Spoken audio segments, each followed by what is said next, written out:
Assalamualaikum warahmatullahi wabarakatuh. Kami kelompok 3 ingin memberikan opini tentang pernyataan Ketua Komisi 3 DPR RI tentang efisiensi dana di otonomi khusus Papua yang picu disintegrasi bangsa. Saya Ahmad Ismail Skowa dengan NIM akhir 111 dari Fakultas Farmasi. Saya Farah Maksira dengan akhir 1101 dari Fakultas Teknologi Pertanian. Saya Lydia Yulati Farusadia dengan NIM akhir 145 dari Fakultas Farmasi. Saya Bayu Aryawijaya dengan NIM akhir 1064 dari Fakultas Pertanian. Perkenalkan, nama saya Muhammad Raffi Naswan dengan NIM akhir 095 dari Fakultas Farmasi. Kebijakan efisiensi anggaran yang dilaksanakan oleh pemerintahan Prabowo Subianto juga menyasar anggaran transfer ke daerah tahun 2025 yang dipotong hingga 50,59 triliun. Faktanya efisiensi TKD jelas berdampak kepada pemotongan anggaran lain termasuk dana otonomi khusus. Atas hal ini, Philip Wamafma, Senator Papua Barat, kembali menyatakan keprihatinannya.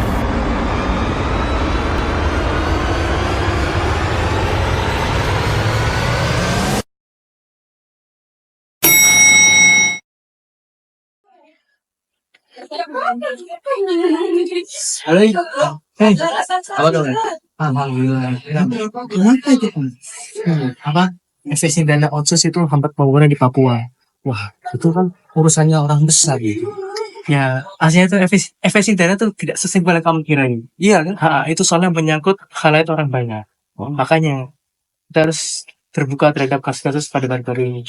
Gitu ya? Iya. Oke. Dalam rapat paripurna DPR RI di Manokwari pada tanggal 19 Maret 2025, Ketua Komite 3 DPD RI Dr. Philip Wamafwa, SHM menegaskan bahwa efisiensi dana otsus atau otonomi khusus Papua tidak dapat dibenarkan karena dapat memicu disintegrasi bangsa.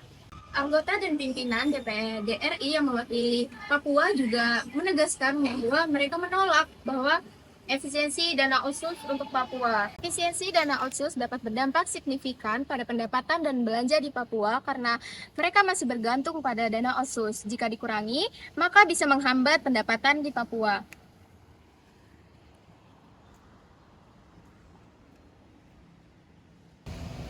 Hal ini sangat berkaitan dengan integrasi wilayah, dikarenakan banyak masyarakat Papua sangat bergantung pada dana otsus. Bila dana tersebut dipangkas dengan kebijakan efisiensi, maka pemerintah akan kesulitan untuk memenuhi kebutuhan masyarakat.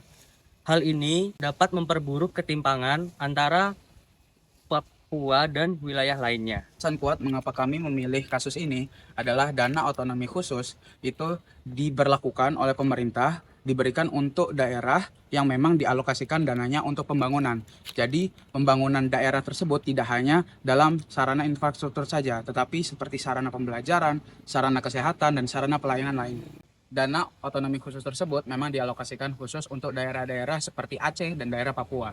Nah, kebijakan pemerintah dalam mengefisiensi dana otonomi khusus memang menjadi pedang bermata dua. Selain kebijakan tersebut dapat meminimalisir kasus korupsi untuk pejabat daerah, tetapi juga menjadi pedang bermata dua, yakni menimbulkan stigma-stigma negatif dalam masyarakat. Seperti kebijakan tersebut dapat menimbulkan keyakinan bahwa pemerintah ini memihak suatu daerah dibanding daerah lainnya, seperti itu.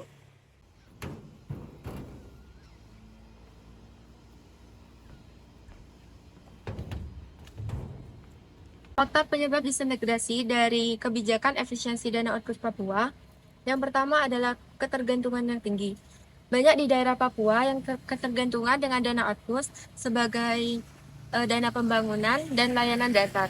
Kedua adalah terhambatnya program afirmasi. Yang ketiga, kemiskinan dan kesetimpangan sosial. Yang keempat adalah stunting yang tinggi. Yang kelima, menurunnya kepercayaan publik. Dan yang keenam, terhambatnya program nasional.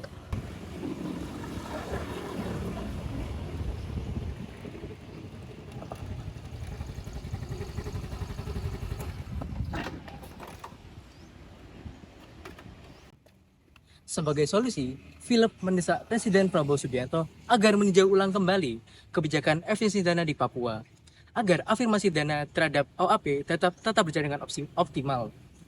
Selain itu, solusi dari kami yaitu pemerintah dapat mengolah dana yang ada sekarang dengan baik, tepat sasaran, transparan, tidak ada penyalahgunaan dana, korupsi, ataupun markup proyek yang besar. Efisiensi yang benar mencerminkan komitmen terhadap transparansi dan tanggung jawab finansial.